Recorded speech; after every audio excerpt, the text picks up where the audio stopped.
Olá pessoal, sou o professor Renato aqui do curso de Estudo das Mídias da Universidade da Faculdade Unialfa, a maior escola de negócios aqui do estado de Goiás. E hoje, a pedido dos meus alunos, eu vou fazer um resumo do que nós vemos estudando. Tá? O tamanho do vídeo deve ficar algo em torno aí de 20 minutos a 30 minutos, só com os pontos principais. Montei uma colinha aqui no celular para eu não me perder. Nós temos muitos pontos, né? O conteúdo muito denso, então, para ficar mais fácil. Bom, primeiro, nós vamos aqui para dentro do LMS, né, da Unialfa, para a gente abrir o nosso slide e conhecer um pouquinho sobre o que nós já vimos durante esse bimestre. Então, vamos lá. Estou aqui já no módulo 1, fizemos o módulo 1 e o módulo 2, nós já estamos aqui no módulo 3, o critério da construção dos pensamentos críticos. Mas, vamos lá, vamos abrir aqui nossos slides das aulas, estudo das mídias. Vamos aos pontos que eu marquei aqui, que são os mais importantes. O primeiro ponto que eu quero trabalhar aqui, ainda falando agora sobre mídias, tá? O que a gente utiliza dentro das campanhas publicitárias no jornalismo publicitário. Então, eu deixei aberto aqui a página da Red Bull. Por que eu escolhi a página da Red Bull? Porque é uma página, é a maior, né, empresa que trabalha com venda de energéticos no mundo. Para vocês saberem, é a revista que vende mais no mundo inteiro. É a que tem a maior tiragem do mundo inteiro. É uma página de uma empresa que vende energéticos. Mas como que uma página que vende produtos energéticos, ela consegue ter maior tiragem do que uma Veja, do que uma revista super interessante, ou mesmo do que a revista Nature, que são umas revistas de publicações científicas, ou outras revistas no mundo inteiro, como a revista Forbes, que também é muito famosa. Contudo, a Red Bull tem a maior publicidade do mundo, ou seja, ela consegue vender mais, entregar mais notícias do que qualquer outra revista no mundo. Mas como que pode, né? Como eu perguntei, como pode uma empresa que trabalha com energéticos? Você entra na página da Red Bull, você vai ver que todas as matérias jornalísticas que ela publica, olha aqui, são relacionadas ao esporte, né? A uma vida saudável. E quase não há propaganda, quer dizer, geralmente eles colocam na main page, que é a página principal, apenas uma, olha aqui, eles falam sobre esportes, que é o esporte de jogos eletrônicos, mountain bike, curiosidades sobre o esporte, fala sobre classificados, rampage, que é esse tipo de esporte praticado com bike, Copa do Mundo, MTB, assista a última etapa. Então, é uma página focada em esportes. Você desce aqui, no finalzinho da página, tem aqui, ó, Red Bull Energy Drink. Como é que funciona essa técnica? Do que se trata essa técnica, né? Essa técnica, eu cobro de vocês nas nossas avaliações, né? Inclusive, nós temos avaliação marcada para as próximas semanas. Que esse tipo de publicidade de jornalismo é um jornalismo chamado inbound. O que é um jornalismo inbound? É um jornalismo que você foca não no produto, mas no público do produto. Quem é o público que bebe a Red Bull muitas vezes, né? Então ele vai falar sobre esporte, ele vai falar sobre esportes radicais, sobre esportes eletrônicos, sobre os esportes tradicionais, né? Vai dar dicas sobre esporte. Então, hoje, no mundo inteiro, é a revista que tira mais. Então, é chamado de inbound, jornalismo de inbound, de atração. A palavra inbound em inglês significa atração. Então, as pessoas vão até a revista para poder saber notícias de esporte, né? E acabam vendo uma publicação bem pequena aqui mesmo, né? Só tem uma na página inteirinha, ó, mostrando a bebida. E está escrito apenas assim, Red Bull Energy Drink, ou seja, Red Bull, bebida energética. Mais nada. Não tem mais nada. Não está dizendo que é a melhor, não está dizendo que você tem que tomar, nada disso. E do lado, todas essas matérias. Então, o jornalista precisa estar preparado para produzir esse tipo de conteúdo, para as grandes revistas, né? Para as grandes tiragens. Então, anota aí, preciso estudar para as minhas próximas avaliações, para eu saber trabalhar com inbound. Tá? Jornalismo inbound, publicações inbound, ou seja, publicações que geram atração. para que o meu público que busque cada vez mais interagir comigo, também veja as publicidades dos produtos que eu vendo. Tá? Então, é um jornalismo de atração. Anotou aí? É o primeiro tópico da nossa revisão. Vamos ao segundo tópico. Deixa eu pegar, abrir aqui, o celular já desligou. Oxi. Bom, o segundo tópico que a gente vai falar chama-se mídia locativa. Também é utilizado muito por Instagram, por Foursquare. Está aqui no nosso slide também. Vamos lá na mídia locativa. Deixa eu pegar aqui no mídia locativa, aqui, ó. Tá? Então, eu vou clicar aqui e cliquei na palavra e eu clico aqui em mídia locativa. Então, vai automaticamente para a página marcada. O que é a mídia locativa, né? A mídia locativa, que você, que é jornalista, precisa trabalhar com ela, é aquela que você faz resenhas, tá? Para uma empresa. Você vai lá na empresa, cria uma resenha do negócio dela, cria uma resenha do produto que ela vende e coloca no aplicativo. Qual aplicativo? Você pode colocar no Mercado Livre, você pode colocar no Foursquare. Foursquare é um aplicativo ligado aos melhores espaços, melhores locais, tanto para a área de culinária, né? Para quem quer trabalhar na área de de gastronomia, né? Então, para quem está ligado à área de gastronomia, se você vai escrever para a área de gastronomia, ou para a área de futebol, ou para a área de esporte, para a área de investimentos. Então, existem vários aplicativos que eles leem, né, a sua localização, e aí eles te sugerem uma matéria, eles te sugerem um produto ou um serviço, e quando aparece aquele serviço no teu celular, ou aquele produto ou aquela matéria, ele está ligado à sua localização. Então, a gente chama isso de mídia locativa, tá? Olha aqui, a mídia locativa. Eu coloquei alguns exemplos para você aqui, ó. O objetivo é agregar informações digitais em mapas, podendo ser acessados por dispositivos. Então, você está passando pela Avenida Anhanguera, você está passando pela Ricardo Paranhos e aparece uma propaganda de uma sanduicheria, de uma pizzaria, ou você está indo ao banco e aparece uma propaganda dos negócios daquele banco, das propostas de produtos e serviços que aquele banco oferece para você e você não sabe de onde veio, né? Então, veio disso, veio da capacidade do jornalista produzir textos de resenhas e propostas curtas dentro de um aplicativo, e esse aplicativo ele vai ler sua localização. Então, como eu coloquei aqui, o objetivo é capturar a sua localização e te oferecer produtos e serviços, né, matérias ligadas a esses produtos e serviços, de acordo com a sua geolocalização. Então, coloquei alguns exemplos aqui, olha o iFood. Se você sair daqui hoje, de Goiânia, e for, por exemplo, a Santos, lá, se você for viajar para São Paulo, ou no Rio Grande do Sul, né, de repente você está lá e aparece uma propaganda do iFood para você navegando na internet. Isso é mídia locativa. Por quê? Porque o aparelho, ele observa onde você está, com a sua geolocalização, ele avisa o aplicativo que te oferece uma resenha sobre uma sanduicheria que está próxima, ou sobre uma pizzaria que está próxima. E como um bom jornalista, creio que você deve escrever boas resenhas. Então, o segundo ponto da nossa revisão é chamada de mídia locativa. Tá? Deixa eu dar uma olhada aqui se eu tenho mais. Deixa eu ver se eu tenho mais. Ainda dentro de mídias, mídia locativa, ou se a gente vai passar agora para a crítica da mídia. Tenho agora mais um para vocês, tá bom? Mais um texto. Vamos aqui na página da Red Bull mesmo, creio que você está visualizando a página da Red Bull aí. O próximo tópico que eu marquei aqui, que é muito importante, que a gente estudou ainda sobre mídias, né? Esse tema que a gente trabalha aqui na segunda unidade, né? Mídia em todo lugar.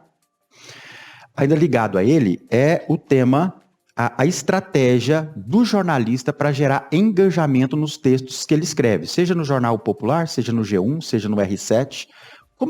Como eu estou aqui, né, na página do Red Bull, que eu já falei para você que é uma revista muito famosa, essa estratégia ela é chamada de Call to Action.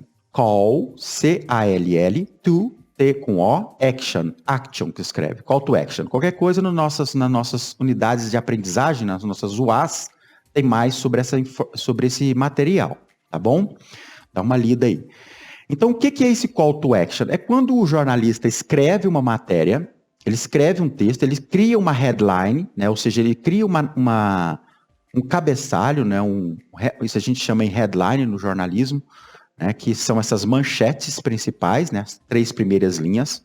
Ele cria essa headline, embaixo da headline ele coloca um botãozinho, olha aqui, ó. Leia essa história, compartilhe, assina a nossa newsletter, né? Então, ele cria um botão que é uma chamada para ação, call to action, uma chamada para ação. Então, ele chama o seu leitor, ou o seu ouvinte, se for um podcast, ou o seu telespectador, se for um streaming de vídeo, ele chama o seu leitor, o seu ouvinte ou o seu telespectador para uma ação, para uma interação com ele, que é o jornalista que escreveu aquele texto, ou que está apresentando aquele programa, ou que está falando num podcast. Tá? Esse call to action, ele gera engajamento entre você e o seu público. Então anota aí o terceiro ponto da nossa revisão, call to action, ele é uma chamada para ação, para interação com o seu público, tá bom? Eu acredito que desse módulo 2, que nós já trabalhamos aqui, ó, mídia em todo lugar, e mídias e plataformas, né? A gente já encerrou.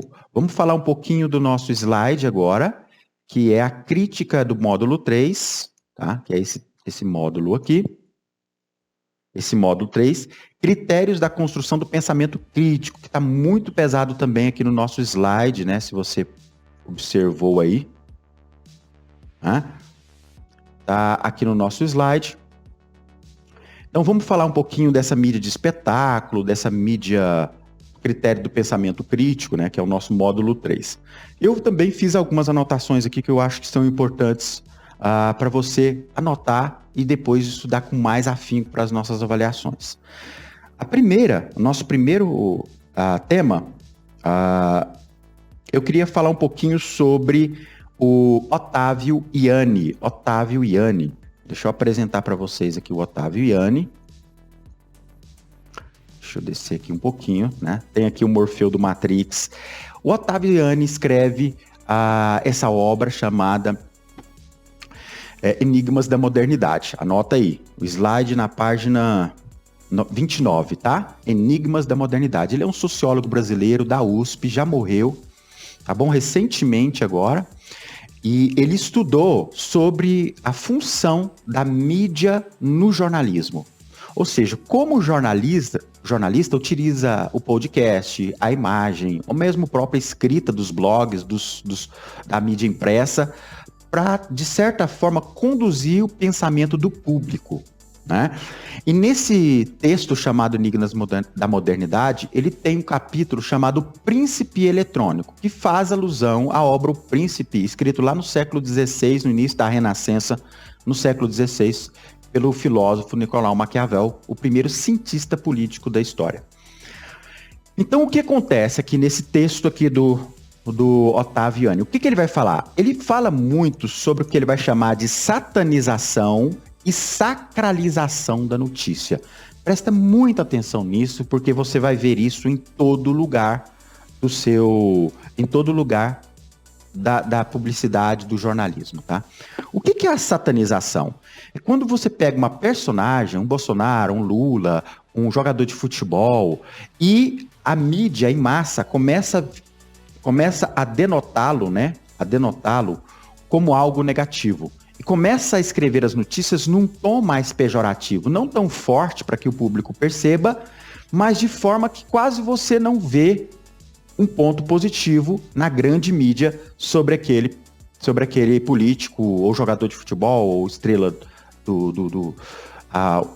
do esporte, né? Ele começa a ser satanizado, ou seja, começa a ser visto como algo maligno, como algo ruim para a nação. Então, se você abre um portal de notícias, vamos ver aí agora, né? Se você abrir o portal do G1, por exemplo, vamos abrir aqui o portal do G1, vamos ver se isso acontece de novo, né? Isso, segundo esse autor, o sociólogo Otávio Ianni, sociólogo brasileiro, acontece todo ano com um ou outro político, ou um ou outro artista, ou um outro esportista. Então vamos lá. A bola da vez, aqui no caso, é o Bolsonaro. A gente não vai entrar em mérito se é verdade, se não é verdade, porque nós estamos num curso de jornalismo, é um curso universitário.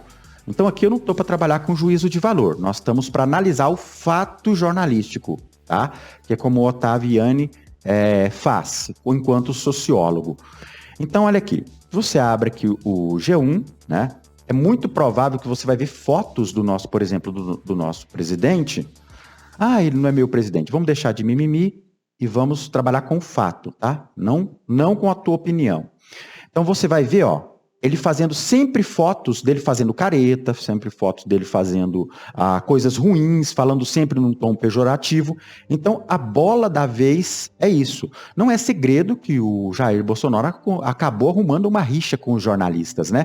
Então esse tema, por que eu vou cobrar esse tema na prova? Porque é o tema que tem acontecido no Brasil. Você está cursando aqui na Unialfa, excelente universidade, excelente faculdade, né? E a gente nós precisamos ser jornalistas que conseguem ler o mundo, ok? Então você vai para uma entrevista de um grande jornal, não consegue responder perguntas básicas do que está acontecendo no mundo do jornalismo. Então eu vou cobrar isso de vocês na prova. Como é que é chamado esse fato quando eles mostram, então, o jornalista num tom pejorativo? Deixa eu tomar uma aguinha, só um minutinho. Quero agradecer minha amada esposa Cristiane aqui pela água que foi me colocada à mesa. Obrigado, meu amor. Então é o seguinte, quando o jornalista ele faz essa leitura pejorativa, e você vai ver aqui que isso acontece várias vezes, principalmente com fotos mostrando imagens, né? O Príncipe Eletrônico fala sobre isso, né? Então ele vai conduzindo a imagem do artista, do político, do jogador de futebol, num sentido pejorativo, vai criando uma antipatia, um conceito negativo sobre aquele presidente que não é realmente o da população, mas do grupo de jornalistas. Como é que chama isso? Satanização dentro do conceito do Príncipe Eletrônico, do autor Ottaviani, na obra Enigmas da Modernidade. Então vamos lá.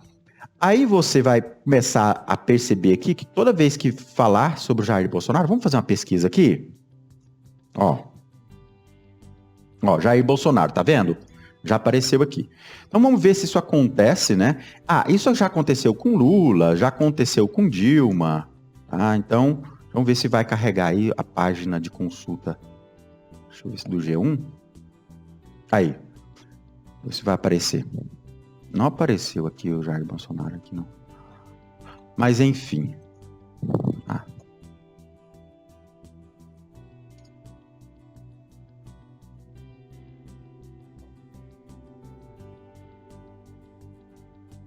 Vamos lá? Então, vamos lá, ó. Então, você vai observar, né, que geralmente é num teor negativo, tá bom? É num teor negativo, então isso acontece. Mais uma vez, não é uma exclusividade do Jair Bolsonaro, isso acontece todo ano, eles pegam alguém da bola da vez. Então, eu falei sobre satanização, não foi? Então, agora vamos falar sobre sacralização. O que é alguma coisa sacra, sagrada, né? É aquilo que você não pode tocar. Se você olha para a Bíblia, né? Se já estudou a Bíblia, ou fez primeira comunhão, ou é evangélico aí que está me assistindo, sabe que no Velho Testamento falava-se muito da Arca de Aliança, né? Que quem poderia carregar a Arca da Aliança era apenas os sacerdotes, né? Se alguém mais tocasse na Arca da Aliança ou entrasse no Santo dos Santos, lá no Templo de Salomão, ele era fulminado, ele simplesmente virava pó, né? Então, algo santo é algo que você não pode tocar, né?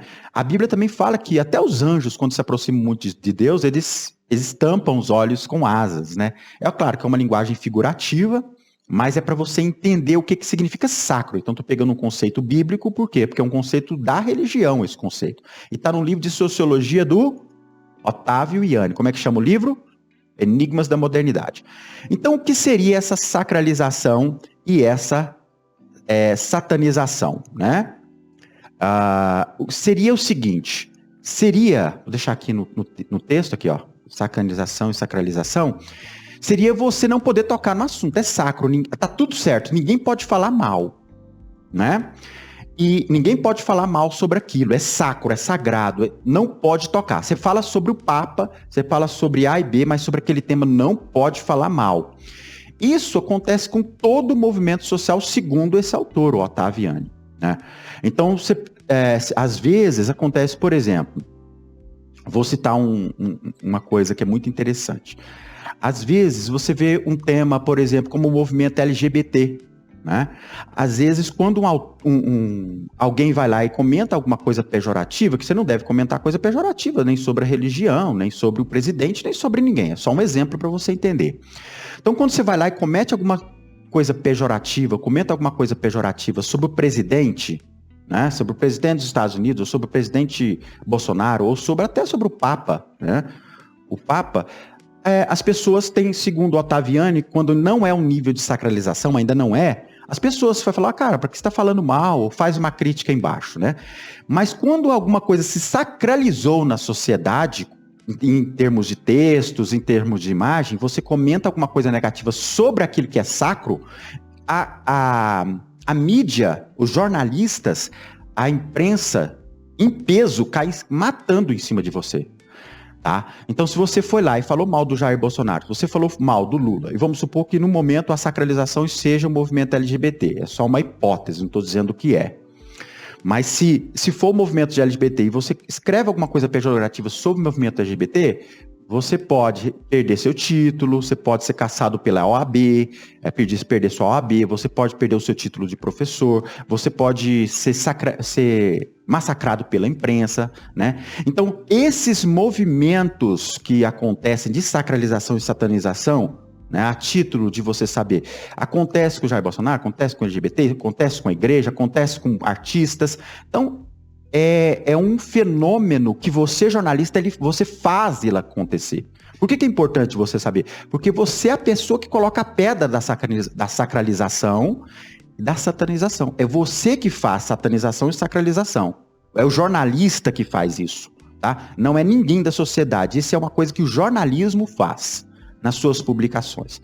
Então, é notório. Renato, e hoje? Quem está sacralizado e quem está satanizado? Olha, cara, vai fazer o seguinte... Tá? Você vai fazer seus estudos e tentar descobrir quem é que está. Eu dei aqui exemplos hipotéticos. Podem estar e podem não estar. Tá? Se você tem que fazer seus estudos aí, tentar. E aí, no nosso grupo lá que a gente tem no nosso WhatsApp, você pode discutir comigo e a gente vê quem concorda com o que e a gente tentar chegar eu vou ajudar vocês a entender o que está sacralizado e o que está satanizado hoje. Então, anotou aí? Ottaviani, né? Enigmas da modernidade. Deixa eu ver o próximo tópico que eu marquei aqui para nossa revisãozinha, porque, como eu falei para você, é muito conteúdo, né? Vamos falar sobre fake news? Né? A fake news, ela está aqui no nosso módulo 2, no nosso módulo 1 e no nosso módulo 2, fala muito de fake news. E eu queria falar um pouquinho sobre a bolha do fake news. Deixa eu ver se é isso que eu marquei. É isso mesmo, tá? A fake news, ela cria uma bolha. O que é uma bolha? Todo mundo que está naquele nicho, por exemplo, vamos supor, eu vou criar uma coisa agora, vamos supor deixa eu pensar aqui. Vamos supor que, vamos lá, vamos pegar o Bolsonaro mesmo, que é a bola da vez, né? Vamos supor que você vai produzir uma fake news e você fala assim, ó, Jair Bolsonaro declarou hoje que irá aumentar o salário mínimo para R$5.000. Então, a fake news. Então, quem é a favor do Jair Bolsonaro vai propagar, a gente chama isso de bolha, o grupo que é a favor, o grupo que é pró-Bolsonaro, né? Os chamados bolsominions, bolsonaristas, né? Então, esse grupo que é da bolha do Bolsonaro, que todo mundo é a favor dele, vai propagar essa notícia como se fosse verdade, porque eles gostam tanto do Bolsonaro que eles não vão nem checar a notícia. E eles vão publicar isso e vão mandar por redes sociais, vão mandar por lista de transmissão de Instagram. Então a gente chama isso de bolha nociva, tá? Da fake news. Ok? Marque aí para preciso estudar sobre bolha nociva da fake news. Vamos definir de novo? É o grupo pró aquele tema que você está abordando. Tá? Então, pró-Bolsonaro, pró-Lula. Então, você vai soltar notícias que são falsas. A fake news é uma falsa notícia. Fake em inglês é falso, tá? E news é notícia. tá bom? Por isso que tem a Band News, a Band Notícias, né?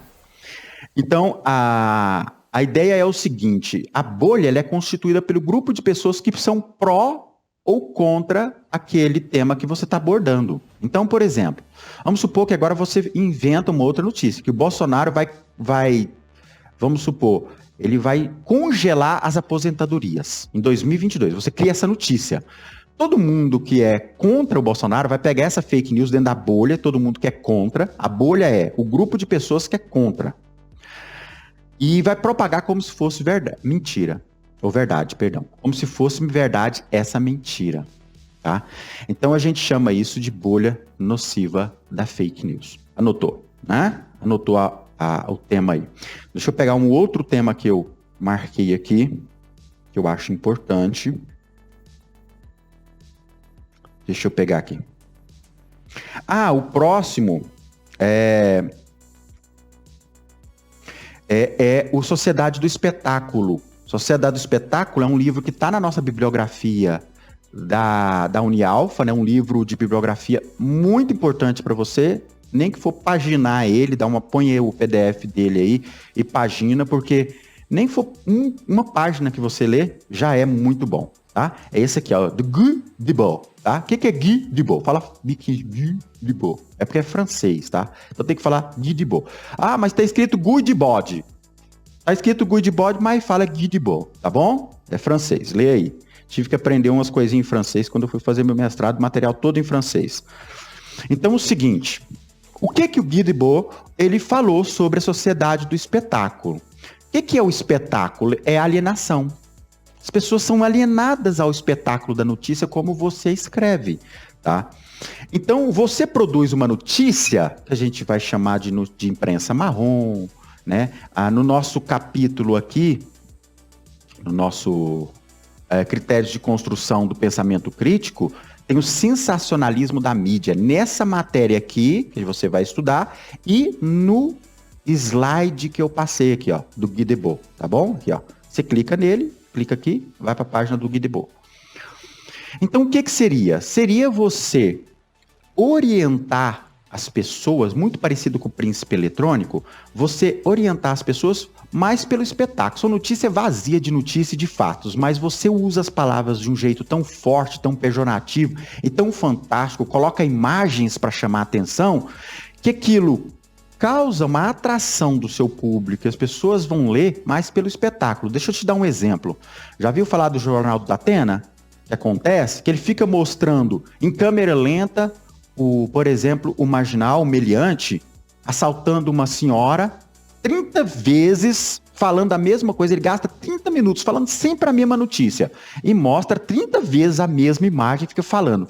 Não, mas mostra aí, águia. Não, mas vamos lá. Vamos entrevistar a mulher. E passa um pouquinho. Vamos lá. E aí, vamos lá na delegacia. Fala a mesma notícia, ou seja, é vazio. Você não tem conteúdo. Você já sabe que a mulher foi assaltada, né? Mas é tão sensacionalista, tão espetaculoso. Por isso que tem também lá o É Fantástico, né? Um programa da Rede Globo, porque se alimenta desse tipo de jornalismo, né?